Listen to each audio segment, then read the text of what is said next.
परिक्रमा केलेली आहे मैयाची. नर्मदा मैया काठीचे अनेक लोक इथं आहेत. परमपूज्य स्वामीजींनी स्वतः मैयाच्या किनारी खूप नाही पण अतिशय व्रतस्थ राहून साधू संत जसे राहतात त्यांच्या या वयाला नुकतंच 2 वर्षापूर्वी ऑपरेशन झालं नव्हतं. चालता उठता बसता येत नव्हतं. अशा वेळेस मंदिरामध्ये राहून स्वामीजींनी नर्मदा काठी भ्रमण केलं. महाराजांनी 5-6 महिने अखंड परिक्रमा केली. इथं त्या मी काय म्हणते त्या वाक्याचा अर्थ निश्चितपणे हे सगळे लोक अधिक जाणतात. परिक्रमा वासियांच्या मध्ये एक वाक्य कॉमन असतं, माईचा किनारा सोडला की भरकटायला होतं. जरा जरी किनारा सोडला तरी परिक्रमावासी भरकटतो. 3-3, 4-4 किलोमीटर 10-10 किलोमीटर दूरवर जातो. भले त्याला कदाचित खूप चांगलं शहर लागेल, चांगले भोग मिळतील, चांगली सोय होईल, पण माईचा किनारा सुटतो, माईचा आधार सुटतो. म्हणून परिक्रमावासी जे आहेत त्यांचा तास असतो, काय वाटते ते कष्ट पडू देत, माईचा किनारा सोडायचा. तसा स्वामीजींच्या चरणी मी प्रार्थना करते, स्वामीजी तुमच्या कृपेचा किनारा कधीच सुटू नये.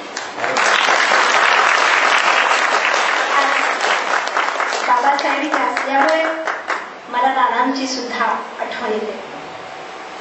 नाना महाराज तराणेकर आपल्या सगळ्यांना माहित आहे.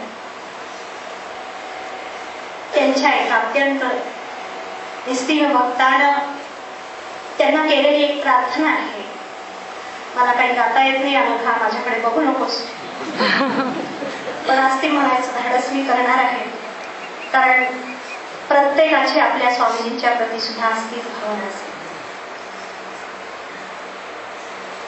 पावलो प्रसाद आता नाना सुखे असावे, जातो घरासी आपुल्या जवळी सदा राहावे. आमच्यास साठी आम्ही तुम्हास जागविले, जे का हवे नको ते सारे तुम्हास कथिले. ना मानिला खेद त्याचा, ना खंत ना दुरावे, हे सौख्य शांती नाना तुझे विण कुठे दिसावे. पावलो प्रसाद आता कृष्णदास विनवी तुझसी, सेवा घडो अखंड लाभो म्हणून नाना आयुष्य हे उदंड.